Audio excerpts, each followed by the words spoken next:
All right, here we go. Okay, so I'm going to classify a triangle as acute, obtuse, or right. Okay, so if you remember handing a box in the back, you got these three classifications. All right, so I want to set up, remember, the longest side will always be my C value. Okay, so I'm going to go 7 squared plus 9 squared equals 11 squared. 7 squared is 49 plus 81 equals 121.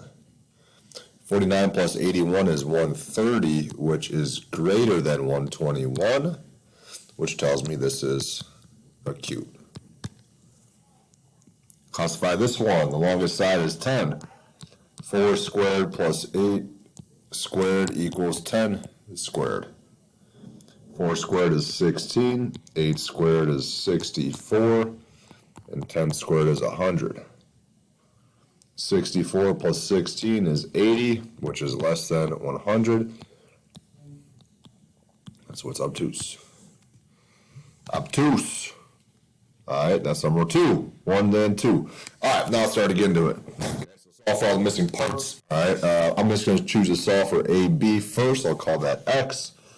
Okay, this is a right triangle, all right, where X is my hypotenuse.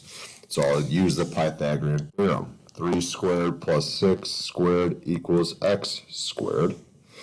3 squared is 9, plus 6 squared is 36. X squared equals 45. Square root both sides. This simplifies to 9 and 5.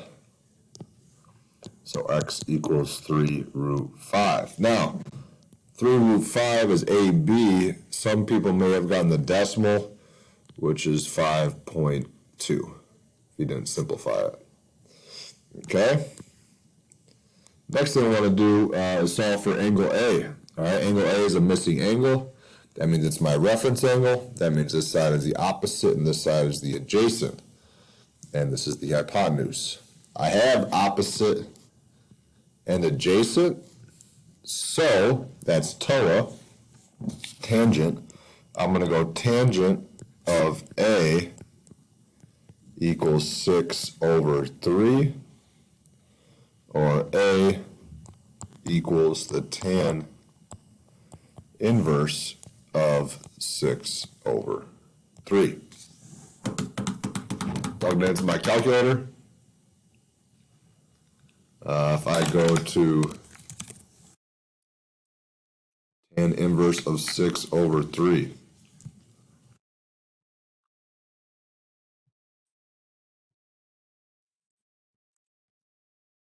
$63.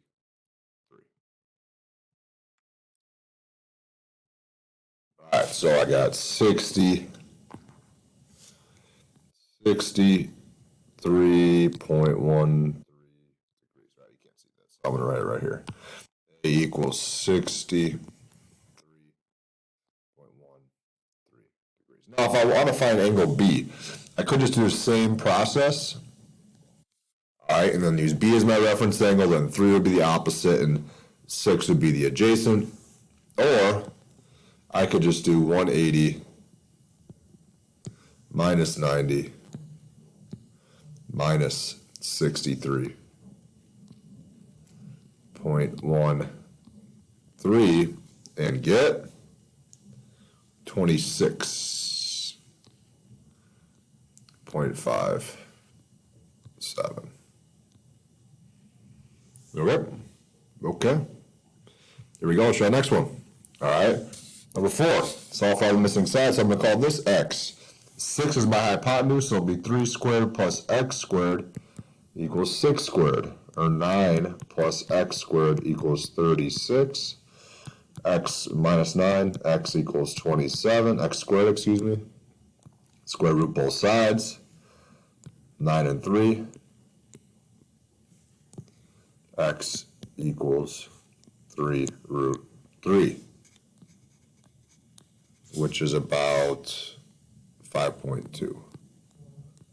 Oh, this last one is not 5.2. This last one is 6.71. Apologize. That's about 5.2. All right. Now, what did I find first? I found angle B first in the key. So let's find angle B. So I use angle B as my reference angle. This would be the opposite, adjacent, and hypotenuse. So I have A and H, which means I'm going to use cosine of B equals 3/6. Again, I said this in class. If you want to just jump to B equals the cosine inverse of 3/6, I won't be mad at that. Okay, that's fine by me. So angle B should come out to 60 degrees. That means angle A comes out to 30 degrees. This is a 30, 60, 90 triangle. Well, would you look at that? That's pretty neat. Last problem of the page. All right, number 5. In the right triangle, sine of A is 20/29. I remember our trusty friend here. You should write this at the top of your review packet. All right, sine is 20/29. Cosine is 21/29. So if sine of A, that means this is the opposite, and this is the hypotenuse. Cosine, that means this is the adjacent, and this is the hypotenuse. Well, tangent is O over A. O is 20, A is 21. I could also draw a triangle and say, all right, here's A. O, A, H. Sine was 20/29. Cosine was 21/29. Oh, look, again, tangent is 20/21. Either one is fine, however you get there. Works for me. I'm going to pause there and I'll pick up on the next page of the next video.